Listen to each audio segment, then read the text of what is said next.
SSC के जितने भी पेपर होते हैं, सीजीएल, सीएचएसएल, सीपीओ, एमटीएस, मैं अगर बात कहूं आज के टाइम के हिसाब से पिछले 3-4 साल का मैं ट्रेंड बताऊं तो इजी टू मॉडरेट पेपर आता है। एसएससी का जो पेपर है वो इजी टू मॉडरेट आता है मेरे दोस्तों, यानी कि बहुत मुश्किल पेपर नहीं आता, बहुत आसान पेपर आता है। लेकिन इसका नुकसान यह है कि इसकी वजह से गधे घोड़े सब बराबर हैं। हर किसी आदमी को लगता है कि भैया ये एसएससी तो बहुत आसान है, मैं भी इसका पेपर दूंगा, मैं भी करूंगा। सब बच्चे तैयारी करते हैं, सब कोचिंग करते हैं, सब टीचर अच्छे पढ़ा रहे हैं, बच्चे भी मेहनत कर रहे हैं। कट ऑफ बहुत ज्यादा पहुंच चुकी है, एसएससी के एग्जाम की कट ऑफ बहुत ज्यादा पहुंच चुकी है।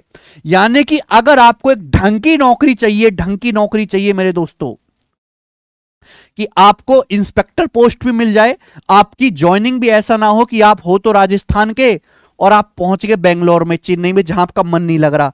तो ढंग की नौकरी चाहिए मेरे दोस्तों। तो 80% तो मेरे प्यारे भाई 80% से ज्यादा आपको स्कोर करना पड़ेगा, 80% से ज्यादा स्कोर। ये बात आप समझ लीजिए। 80% 10वीं 12वीं में नहीं आए बच्चों के, कंपटीशन में लाने पड़ेंगे। 80% तो 10th 12th में नहीं आते बेटा, कंपटीशन में आपको लाना पड़ेगा अगर आपकी ढंग की नौकरी चाहिए। वहीं मेरे दोस्तों अगर आप बैंकिंग के पेपर की बात करें, बैंकिंग का पेपर जो होता है, चाहे आप आईबीपीएस पीओ लीजिए, आईबीपीएस क्लर्क लीजिए मेरे दोस्त, एसबीआई पीओ लीजिए, एसबीआई क्लर्क लीजिए, वहां का जो पेपर है, चाहे वो मैथ की बात हो, चाहे इंग्लिश की बात हो, चाहे रीजनिंग हो, रीजनिंग में बहुत बड़ी बड़ी पजल आती हैं, उनका पेपर बहुत मुश्किल आता है, बहुत मुश्किल कंपैरेटिवली एसएससी। एसएससी के मुकाबले इनका पेपर 3-4 गुना मुश्किल होता ही होता है, 3-4 गुना। चाहे मैथ की ले, चाहे इंग्लिश की ले, चाहे रीजनिंग, तीनों ही सब्जेक्ट की बात मैं कर रहा हूं, तीनों ही सब्जेक्ट की, बैंकिंग की। तो बैंकिंग के पेपर में इस वजह से कट ऑफ बहुत कम है, कट ऑफ बहुत कम है, बहुत ज्यादा कम कट ऑफ है। मतलब जितने नंबर पे बैंकिंग के पेपर में लोग टॉप कर जाते हैं ना, इतने नंबर में एसएससी के एग्जाम की जो है कट ऑफ भी क्लियर नहीं होती, नेगेटिव मार्किंग भी है। आप एसएससी का कोई भी पेपर दीजिए, सभी में नेगेटिव मार्किंग है, नेगेटिव मार्किंग सभी में। अगर आपका 3 नंबर का एक क्वेश्चन है तो एक सवाल सही करने पर आपको 3 नंबर मिलेंगे, मेंस की बात कर रहा हूं मैं, और आप अगर गलत करेंगे तो आपका 1 नंबर कट जाएगा। Negative marking, negative marking banking में भी होती है। जो बच्चे डिफेंस में जाना चाहते हैं, सीडीएस, एनडीए, एफकेट की तरफ, जो बच्चे डिफेंस में जाना चाहते हैं सीडीएस, एनडीए, एफकेट की तरफ, है ना, उनका जो पेपर है मेरे दोस्तों, उनका जो पेपर है वो भी मेरे दोस्तों मुश्किल ही आता है। मतलब एसएससी के मुकाबले उनका पेपर अच्छा आता है, इसलिए इन एग्जाम्स की कट ऑफ भी कमी होती है। ये वो पेपर हैं जो रेगुलर बेसिस पे होते हैं हर साल।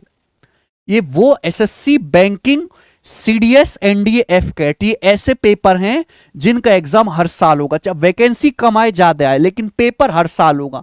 टाइम से पेपर होगा, टाइम से नोटिफिकेशन आएगी, टाइम से रिजल्ट निकलेगा।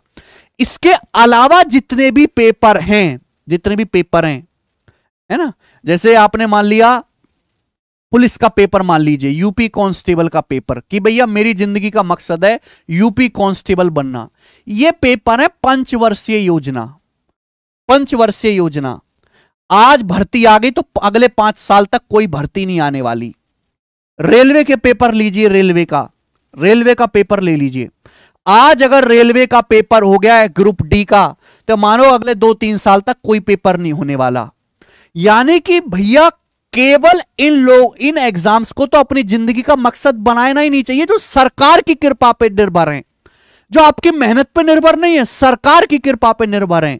भाई किसी आदमी का दिन खराब है, चलो, या घर में कोई अनफॉर्चुनेट घटना हो गई, उसका पेपर ठीक नहीं गया, उसने तैयारी करी ग्रुप डी की, अब बोला कि भैया मैं अगले साल जो है पेपर दूंगा, अगले साल तो पेपर होना ही नहीं है, वो तो पेपर कई साल होगा।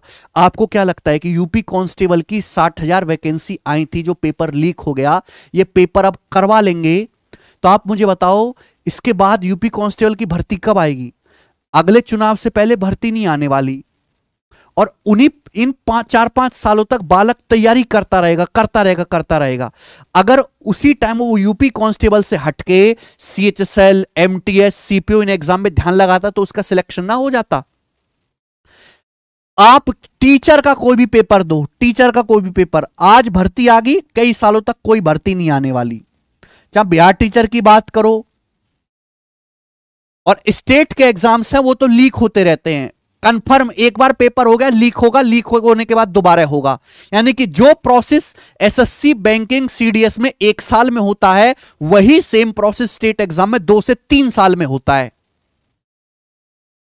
तो ये जो एग्जाम है ना बच्चों, ये आपको साइड में रखने चाहिए, साइड बाय साइड तैयारी करो। बिल्कुल सिलेबस इनका वही है जो आपका बाकी एग्जाम का, लेकिन इनकी तैयारी साइड बाय साइड करनी चाहिए। कभी आपको अगर तैयारी करनी है तो SSC के एग्जाम, आप कहोगे सर हम तो 12th लेवल की तैयारी करेंगे, तो भाई 12th लेवल की तैयारी तो CHSL पढ़ो, CPO पढ़ो। आप CPO का मेरे दोस्तों तैयारी करो। अगर कोई बच्चा CPO की तैयारी कर लेता है ना, CPO दिल्ली पुलिस, तो SSC GD का पेपर दे देगा, दिल्ली पुलिस कांस्टेबल का पेपर देगा, दिल्ली पुलिस हेड कांस्टेबल का पेपर देगा, CRPF CISF के पेपर दे देगा। बात आई समझ में? यूपी कांस्टेबल, बिहार कांस्टेबल के पेपर दे देगा एक CPO की तैयारी करके। लेकिन कभी बालक CPO को ध्यान में कर इम्पैक्ट का रहता है। ऐसे नहीं करना है मेरे दोस्त, ठीक है ना? तो टारगेट करो एक ठीक ठाक एग्जाम को, ठीक ठाक एग्जाम को ध्यान में रख के 1 साल तक पढ़ोगे।